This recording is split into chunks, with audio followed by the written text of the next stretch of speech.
오늘은 중심을 보시는 주님이라는 말씀을 가지고 함께 살펴보고자 합니다.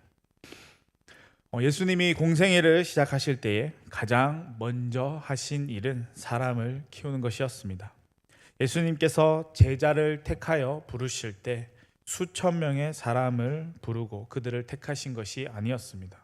수많은 사람들 중에 소수를 택하시고 그들을 당신의 제자로 삼으셨습니다. 또한 예수님은 수많은 군중이 따랐음에도 불구하고 그들과 함께 시간을 보내기보단 당신이 택한 그 제자들과 함께 시간을 보내셨습니다. 중요한 사실은 예수님께서 완전한 사람을 불러 제자로 삼지 않았다라는 사실입니다. 수많은 사람들 중에 불완전한 사람을 불러 쓰시기에 합당한 제목으로 만들었다라는 사실을 알 수 있습니다. 예수님은 3년이라는 시간을 통해 제자들을 훈련시키셨습니다. 예수님의 제자 훈련은 잘 짜여진 프로그램은 아니었습니다. 그저 매일 같이 함께 공동체 생활을 하면서 그들에게 가르치는 것이 전부였습니다. 그런 공동체 생활에 예수님께서 당신들의 제자를 초대하고 있습니다. 요한복음 1장에는 예수님이 4명의 제자를 부르는 장면이 기록되어지고 있습니다. 놀라운 것은 이들 모두가 예수님을 다른 모습으로 만났다라는 것입니다. 안드레의 경우는 자기 스승인 세례 요한이 예수님을 소개해 주어 만났고, 베드로는 동생인 안드레가 직접 전도해 예수님을 만났습니다. 오늘 본문에 등장하고 있는 빌립 역시 예수님을 만났는데요. 빌립은 앞선 이들과 다르게 예수님께서 직접 부르심으로 예수님을 만났습니다. 그리고 또 한 사람, 나다나엘, 빌립의 소개로 예수님을 만나게 됩니다. 예수님이 안드레를 부를 때의 그 메시지는 아주 간단했습니다. 예수님은 안드레를 만나자마자 그를 향해 이렇게 말씀하십니다. 와보라. 아주 단순한 말인데 설득력이 있고 의미심장합니다. 어떻게 보면 이것이 전도의 전부이기도 합니다. 우리가 전도할 때 예수님에 대해서 많은 것들을 소개하려 할 때가 있습니다. 그런 방법보다도 가장 확실한 방법은 확신에 찬 믿음의 고백이 더 효과가 있을 때가 있습니다. 오늘 예수님이 그 모습을 보여주고 있습니다. 예수님은 다른 어떤 설명도 하지 않고 안드레를 향해 와보라, 그리고 나를 만나보라 라고 말씀하고 있습니다. 이 말을 들은 안드레가 즉각 반응을 보이는데요. 이것은 참된 부름에는 참된 응답이 있다라는 것을 보여주고 있습니다. 안드레의 형제인 베드로를 부르실 때는 어떠했나요? 내가 요한의 아들 시몬이냐? 내가 너를 장차 게바로 만들어 주겠다라고 말씀하십니다. 이것은 놀라운 초청이 아닐 수가 없습니다. 우리는 현재에 매여 그 삶을 살아가지만 예수님은 우리와 다르게 현재를 바라보지 않고 미래를 바라보시면서 말씀하십니다. 그렇기 때문에 예수님은 우리의 변화될 미래의 모습을 보시면서 우리를 부르시고 또 우리를 사용하시겠다라고 말씀하십니다. 예수님은 베드로를 그렇게 부르고 계십니다. 비록 우리가 주님의 부르심을 다 이해할 수는 없지만 그 속에는 우리가 알지 못하는 크고 놀라운 은혜가 숨겨져 있습니다. 이러한 사실은 성경에 오늘 부름을 받은 베드로의 모습을 통해 또 그 삶이 변화되는 모습을 통해서 알 수 있습니다. 오늘 본문에 기록되어진 빌립의 경우는 어떠한가요? 앞서 부름받은 안드레와 베드로와는 좀 다른 모습으로 부름을 받고 있습니다. 43절을 보시면 이튿날 예수께서 갈릴리로 나가려 하시다가 빌립을 만나 이르되 나를 따르라 라고 말씀하고 있습니다. 43절은 예수님께서 빌립을 만나기 위해 갈릴리로 가셨다라고 해석할 수도 있고, 갈릴리로 가는 도중에 우연히 빌립을 만났다라고 해석할 수도 있습니다. 어떻게 해석하든 예수님께서 의도적으로 빌립을 불렀다라는 것입니다. 예수님께서 빌립을 의도적으로 부르시고 나를 따르라, 나와 함께 가지 않겠냐라고 말씀하고 있습니다. 예수님께서 나를 따르라라고 말씀하고 있지만 우리가 잘 알고 있듯이 그 길은 결코 화려하지도 넓지도 어떠한 유익도 있지 않습니다. 예수님이 따라오라고 하신 그 길은 고난과 십자가의 또 죽음의 길이었습니다. 그런 길로 예수님은 지금 당신의 제자를 초대하고 있는 것입니다. 왜 예수님은 넓고 화려한 그 많은 길들을 내버려 두고 좁은 길로 가자라고 말씀하고 있는 것일까요? 비록 좁은 길이라 할지라도 그 길에는 참 소망과 기쁨이 있기 때문에 좁은 길로 가자라고 말씀하시는 것입니다. 이 세상을 보면 잘못된 부름으로 자신의 인생을 송두리째 망가뜨려 있는 사람이 많습니다. 잘못된 사상이 진리인 줄 알고 살아가는 사람들 또한 많은데요. 그런 사람들은 잘못된 사상을 위해 자기 전부를 바쳐 투쟁하기까지 합니다.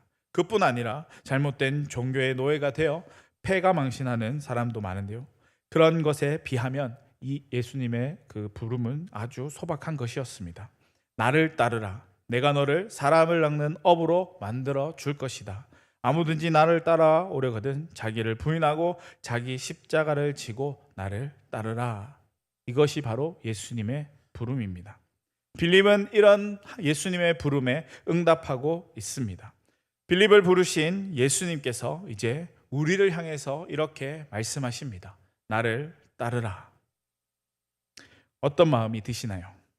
성도에는 두 가지가 있다고 합니다.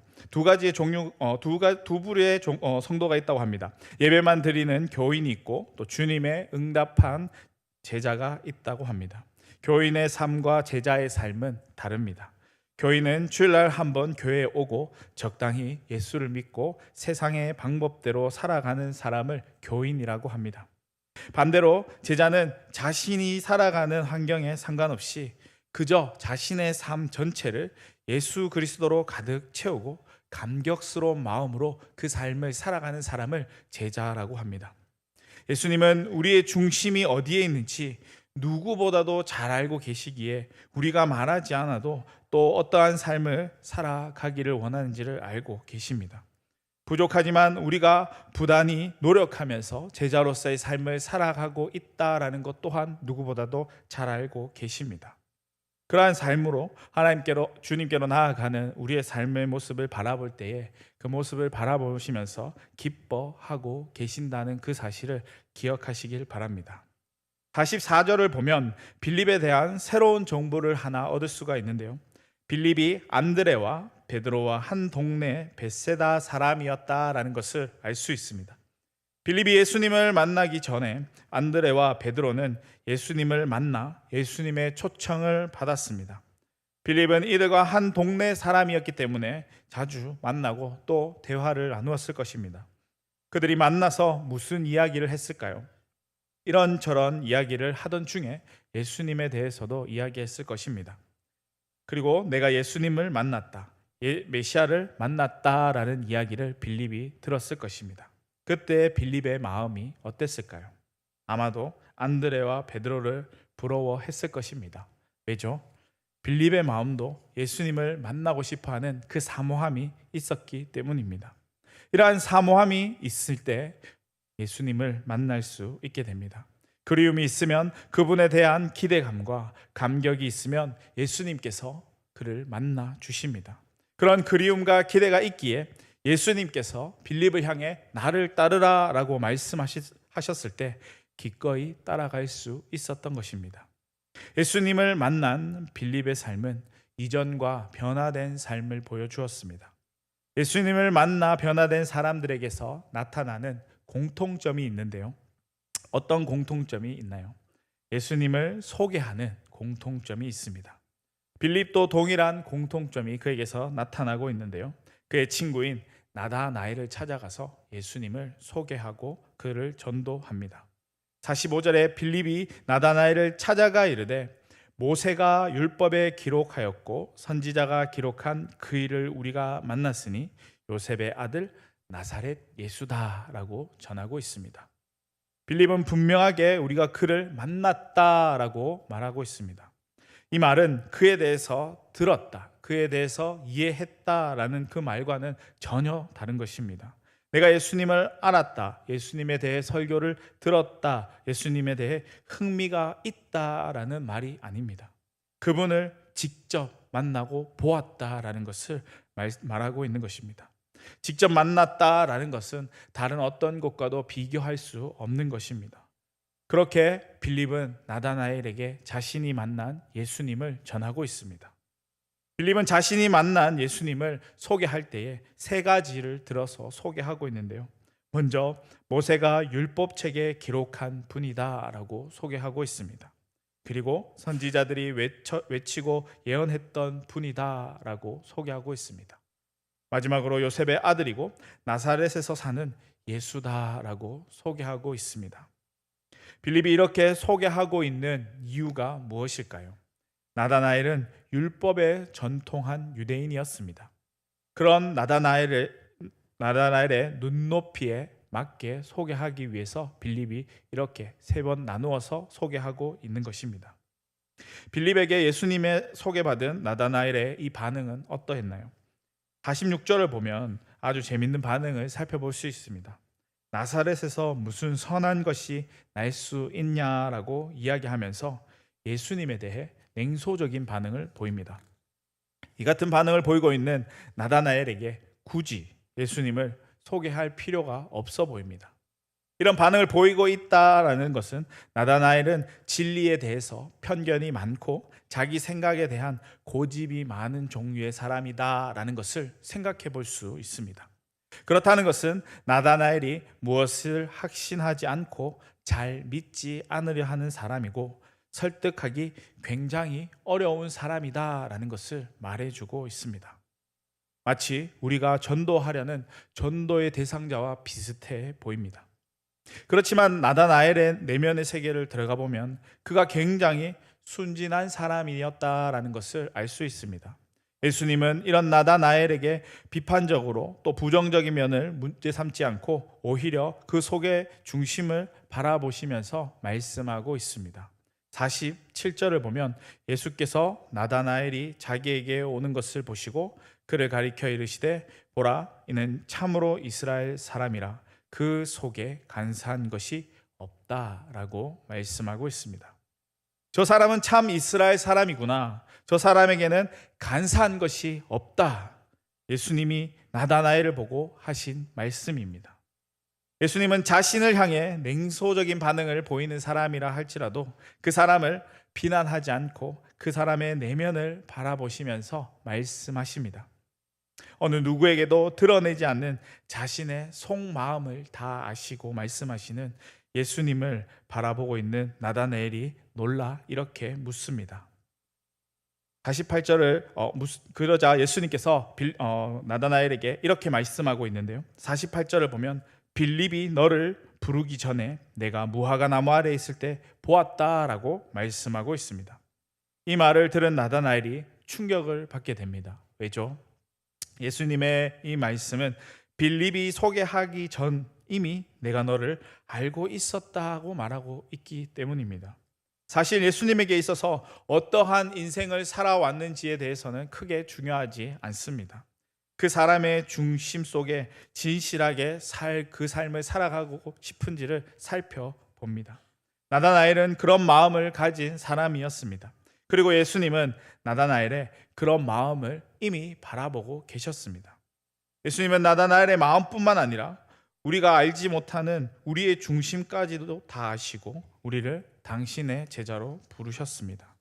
어느 누구도 알아주지 못하는 우리의 마음을 예수님께서는 다 알아주시고 또 위로해 주십니다.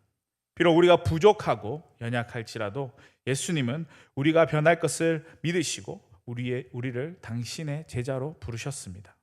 우리가 이 부름에 합당한 삶을 살아가기 위해서는 참된 예수님의 제자로서의 삶을 살아갈 수 있어야 할 것입니다. 예수님은 우리만 당신의 제자로 부르는 것이 아니라 세상 속에서 방황하고 있는 영혼들을 제자로 부르십니다. 우리를 부르신 것과 같이 그들을 부르십니다. 우리 또한 전도의 대상자들이 변화될 것을 기도하며 나아가고 있습니다. 중요한 것은 끝까지 포기하지 않고 전도의 대상자들이 예수님의 제자로 변화될 수 있다라는 그 사실을 믿고 나아가야 한다라는 것입니다. 49절을 보시면 나다나엘이 예수님을 향해서 이렇게 고백하고 있습니다. 랍비여, 당신은 하나님의 아들이시요 당신은 이스라엘의 임금이로소이다 라고 고백하고 있습니다. 이 고백은 나다나엘이 예수님의 제자가 되겠다라는 고백과도 같은 것이었습니다. 나다나엘 속에서 진실된 고백이 나오기 시작한 것입니다. 나다나엘의 고백을 들은 예수님께서 그를 향해 두 가지 축복을 해주십니다. 먼저 50절에 내가 너를 무화과 나무 아래서 보았다 함으로 믿느냐, 이보다 더 큰 일을 보리라고 말씀하십니다. 이것은 나다나엘이 예수님과 함께하면서 보게 될 이적들이 많다라는 것을 의미하고 있습니다.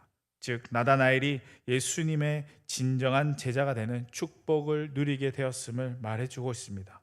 그리고 51절을 보면 진실로 진실로 너희에게 이르노니 하늘이 열리고 하나님의 사자들이 인자 위에 오르락 내리락 하는 것을 보리라고 말씀하고 있습니다.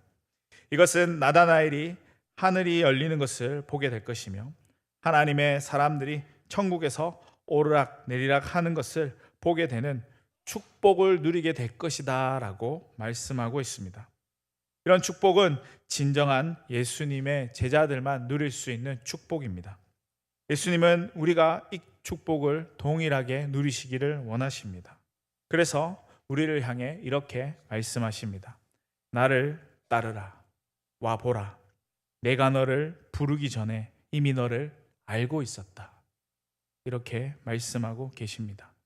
이것은 예수님께서 우리의 중심이 어디에 있는지 이미 알고 있었다라는 것을 말해주고 있습니다. 그렇습니다.